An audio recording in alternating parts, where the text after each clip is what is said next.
Bonjour à tous, j'espère que vous allez bien. Aujourd'hui, je vous propose de parler de création de potager sur un terrain en pente et sur un sol pauvre. Alors, si vous avez un terrain plat et un sol très riche, cette vidéo ne va pas beaucoup vous intéresser. Pour les autres, on va essayer de voir comment on peut calculer des dénivelés sur une pente pour essayer de créer les planches au mieux par rapport à la dénivelé que vous avez. Comment on peut faire pour enrichir un sol qui est un peu trop pauvre.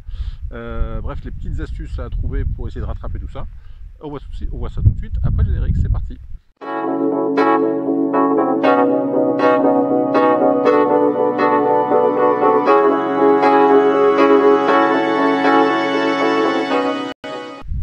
Voilà, je profite d'une nouvelle belle journée ensoleillée en ce mois de janvier pour vous parler du nouveau potager que je fais. Je suis en train de créer un nouveau potager sur une zone en pente. Vous voyez, c'est sur cette parcelle là, sur ce coin de terrain ici, sur lequel pour l'instant j'ai du chien-dent bien tenace, hein, avec des beaux rhizomes qui sont plein partout sous le sol, qui sont pas faciles à extirper. Alors évidemment, j'aurais pu laisser mettre des cartons et puis attendre que ça se décompose, mais je suis pas sûr que ça fonctionne très bien. Donc aujourd'hui, on va parler de terrain en pente. Alors comment faire quand vous avez un terrain en pente? Vous voyez que j'ai commencé à travailler sur ce nouveau potager. Et alors moi, sur cette zone qui est donc bien exposée, qui est exposée plein sud, avec une belle lumière, c'est pour ça que j'ai choisi cet endroit, j'ai une pente vers le bas de 5%, et j'ai donc vers le bas c'est le sud, et puis j'ai une zone vers l'ouest, une pente de aussi 5%, donc je suis à 5% en pente par là, et à 5% en pente par là. Donc ça fait beaucoup de pente. Donc comment faire pour rattraper ce genre de problème? Alors la première chose, c'est de calculer le niveau de pente. Alors comment je sais que j'ai 5% de pente? Alors j'ai fait une méthode, je ne sais pas si c'est la bonne, mais je vais vous montrer comment j'ai fait, vous me direz si vous avez mieux. J'ai mis une ficelle en haut sur mon point le plus haut, donc du potager, du nouveau potager. Je suis descendu vers le point le plus bas. Voilà, donc ça fait environ 10 mètres, 10-12 mètres. Les deux planches de 5 mètres plus le passage. J'ai pris un niveau avec une bulle qui est là. J'ai tendu mon fil donc depuis le haut jusqu'au bas. J'ai fait en sorte que d'avoir le niveau qui viennent se mettre, alors généralement avec deux mains c'est plus simple, hein, mais voilà. Et quand j'ai mon niveau qui est à la bulle qui est au niveau, je calcule la hauteur qu'il y a entre le niveau et le sol. Alors ici j'ai calculé, j'avais 50 cm, et donc si sur 10 mètres j'ai 50 cm entre le point haut et le point bas, ça veut dire que si j'ai 50 cm sur 10 mètres, ça veut dire que j'ai 5 mètres sur 100 mètres, donc c'est une pente de 5%. Donc 5% c'est encore rattrapable. Si j'avais eu un peu plus, c'est vrai que ça aurait été plus compliqué de le faire sans engin. Donc j'ai 5% par là, j'ai 5% par là aussi. Donc le système que j'ai choisi, c'est de rattraper en faisant des sortes de grandes marches d'escalier. Donc du côté le plus haut, je suis au niveau du sol en haut, puisque avec là j'ai pas de différence avec l'allée et la planche. Et puis au fur et à mesure que je descends, je dois rattraper mes 25 cm, parce que comme j'ai deux planches sur la descente, j'ai 25 cm de niveau entre le haut et le bas. Donc ici j'ai une petite marche. Et puis ici j'ai fait un système de petits murets. Alors j'avais eu le système de faire des planches, mais je me suis dit qu'avec des tuiles c'était pas mal, parce que ça se décompose pas. Donc vous voyez, j'ai croisé comme ça des tuiles les unes avec les autres. Donc ça me fait un petit muret qui va être résistant avec le temps. Tout va bien, parce que normalement les tuiles ça va pas s'abîmer. Et donc j'ai ma planche de 5 mètres carrés qui est à peu près plate.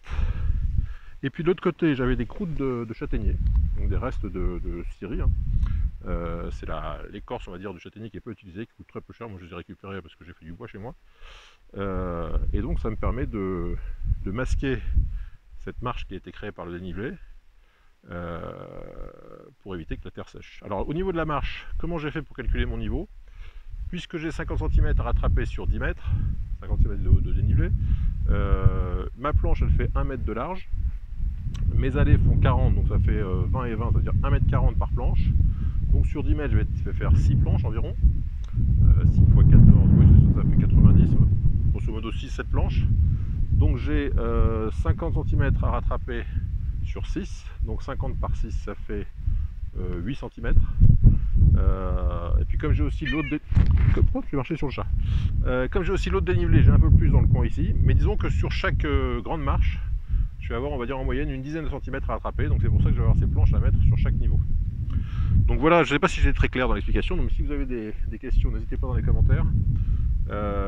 Mais donc c'est important de faire ce calcul au départ pour savoir de combien on doit rattraper sur chacune des planches pour que tout ça soit niveau. Donc je répète, j'ai une 10-15 cm ici. Ici j'ai ma marge de 25, donc entre les deux planches. Et ici je repars au niveau.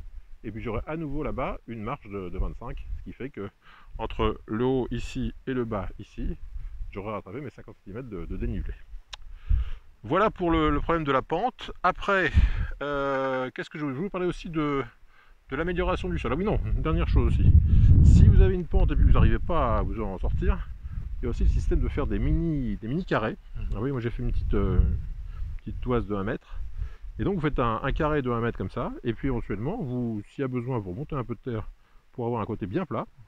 Et puis après, vous redescendez de quelques centimètres ici, vous refaites un nouveau carré. Mais donc vous n'êtes pas obligé d'avoir forcément 5 mètres de planche alignée. Hein. Vous pouvez avoir une première planche ici, puis descendre de 2-3 cm ici, puis redescendre. C'est aussi une solution. Alors pour savoir si on est au niveau, la solution c'est l'arrosage. Parce que le problème de tout ça, c'est que si vous arrosez sur des terrains en pente, vos plantes elles seront mal arrosées, elles ne vont pas garder l'eau, et donc elles seront pas en bon état. Donc le test c'est d'arroser et de voir ce qui se passe. Alors là j'ai pas testé encore, on va voir. Est-ce que quand j'arrose ça dégouline ou pas? Oui, non, ça a l'air de tenir.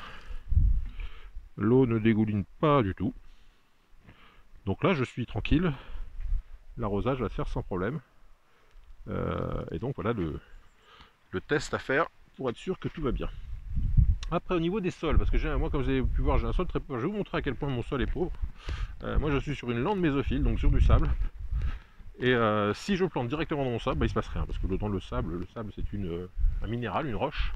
Et dans le sable pur rien ne pousse. Alors là j'ai préparé des trous. C'est ici que je vais planter mes chayotes au mois de mai.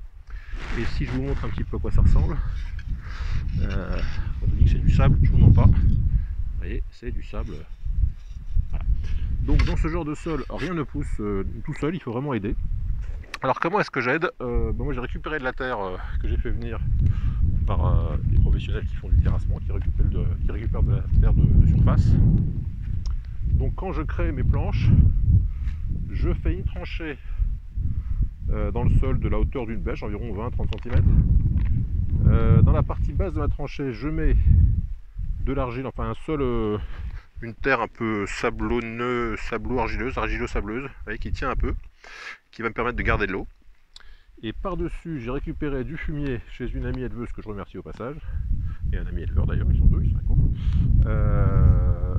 Ce fumier, je le mets par-dessus, et en se décomposant, il va permettre je vais le mélanger avec cette terre-là, et je vais avoir une terre qui devrait être un peu meilleure que mon sable pur sur lequel moi j'ai tenté de planter directement là-dedans et il se passe rien. Alors par rapport au non-travail du sol, vous voyez que là c'est beaucoup de travail, c'est quand on parle de potager du paresseux, ici c'est pas le cas parce que ça marcherait pas. J'ai commencé à faire ça pour mes fèves au mois d'octobre. Bon, apparemment elles vont bien, elles aiment bien le traitement. Et puis par rapport au retrait des rhizomes de chien-dent qui sont encore là-bas, j'ai encore 5 bonnes planches à faire. Vous voyez ce que j'ai retiré sur les 5 premières. J'ai du carton que j'avais mis aussi pour mélanger un peu avec parce que les rhizomes c'est de l'azote et les cartons c'est du carbone. Donc je fais un mélange entre les rhizomes et puis du carton, et puis dans quelques mois j'aurai ici une bonne terre qui aura été créée à partir de tous ces déchets. Alors vous voyez qu'en même temps que je creuse, je fais mes planches, je fais des trous dans lesquels je vais planter plein de choses au printemps, mais je peux faire les trous à l'avance parce que j'ai besoin de récupérer de la terre, et c'est l'occasion. Et donc voilà, c'était un petit point intermédiaire sur la création d'un potager sur un terrain en pente. Alors tout ce que j'ai fait là, c'est des choses que j'ai faites à peu au feeling, donc peut-être que vous avez des meilleures solutions à me proposer pour faciliter les choses. Bon, en tout cas, oui, vous allez peut-être me dire pourquoi j'ai mis ces bouts de bois dans mes planches. Alors d'abord, ça permet de faire des choses à peu près droites, parce que quand on essaie de faire les choses comme ça, à vue de nez, j'ai essayé au début, alors vous avez des planches qui sont vraiment tordues, vous avez la gauche, de la droite. Donc ces systèmes de piquets que j'ai mis me permettent d'avoir des planches qui sont à égale distance, qui font tout 1 mètre, qui font la bonne distance, etc. Ça permet de tirer des cordeaux. Et puis je me dis que pendant les cultures, on a toujours besoin, par exemple les fèves, vous voyez, je vais avoir besoin de les maintenir pour qu'elles ne versent pas quand il y aura un peu de vent.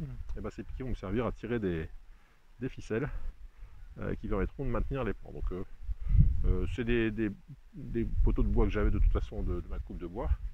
Donc autant les utiliser comme ça. Je ne sais pas si je les garderai ou pas, je verrai bien à l'usage. Mais en tout cas, pour l'instant, ça permet de faire des planches bien droites, d'avoir des choses qui sont à peu près carrées, et d'avancer tranquillement. Donc voilà, j'en suis à la moitié de cette création de potager, vous voyez que ça fait 1, 2, 3, 4, 5, 50 mètres carrés de planches de craie. Alors c'est du boulot, hein, je vous avoue que ça c'est pas tout seul. Mais en même temps, d'ici 4-5 mois, quand le printemps sera là, bah, ça devrait faire un potager sympathique. Voilà, c'est tout pour aujourd'hui. Si cette vidéo vous a plu, n'hésitez pas à laisser un joli pouce bleu sous la vidéo. Si vous avez des questions ou des commentaires, c'est juste en dessous également. Et puis si vous n'êtes pas encore abonné, n'hésitez pas à le faire en cliquant sur la petite cloche à droite du bouton abonné pour recevoir une notification à chaque nouvelle vidéo. Merci à tous et à très bientôt pour de nouvelles aventures. Bye bye.